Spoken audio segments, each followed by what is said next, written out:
বন্ধুরা, তোমরা সবাই কেমন আছো? আশা করি খুব ভালো আছো। দেখো, বাজারে গেছিলাম, বাজার থেকে আমি শশা কিনে নিয়ে এসেছি। এই দেখো, আমি শশাটা এইভাবে করে কেটেছি। তা আমি এই শশাটা কীভাবে রান্না করব তোমরা দেখতে থাকো। আর এখানে দেখো, চিংড়ি মাছ রেখেছি। আমি চিংড়ি মাছ দিয়ে আজকে এই শশার তরকারি করব। আমি প্রথমে এখানে শুকনো লঙ্কা, জিরে আর ধনে আমি এটা একটু ভেজে রেখে দেবো। আমি মশলাটা ভেজে রেখে দিয়েছি। এবার আমি নুন হলুদ দিয়ে আমি মাছটা মেখে নেব। আমি চিংড়ি মাছটা একটু ভেজে তুলে রাখবো। তেলটা গরম হয়ে গেছে, এবার চিংড়ি মাছগুলো দিয়ে দেবো।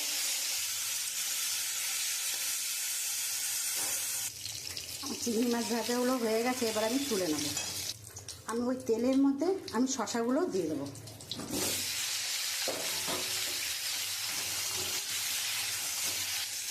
আমি এর মধ্যে নুন, কাঁচা লঙ্কা, জিরে, হলুদের গুঁড়ো আমি দিয়ে দেবো।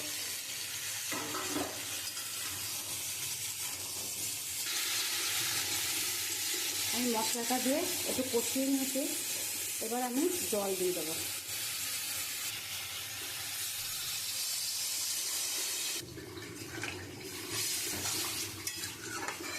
আমি এবারে ঢাকা দিয়ে দেবো।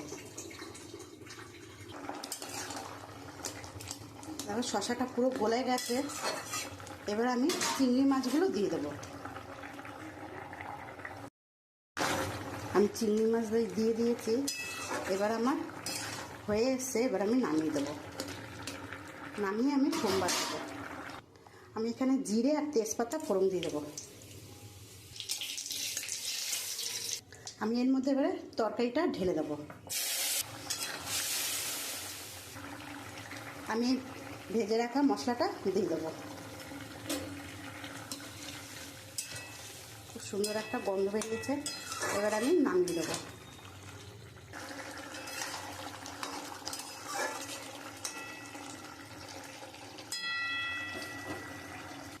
দেখো বন্ধুরা, আমার চিংড়ি মাছ দিয়ে শশার তরকারি হয়ে গেছে। যদি আমার এই রান্নাটা ভালো লাগে তাহলে একটা লাইক, কমেন্ট, শেয়ার করে দিও। আর প্রথম থেকে শেষ অবধি ভিডিওটা দেখার জন্য অনুরোধ রইল। ধন্যবাদ।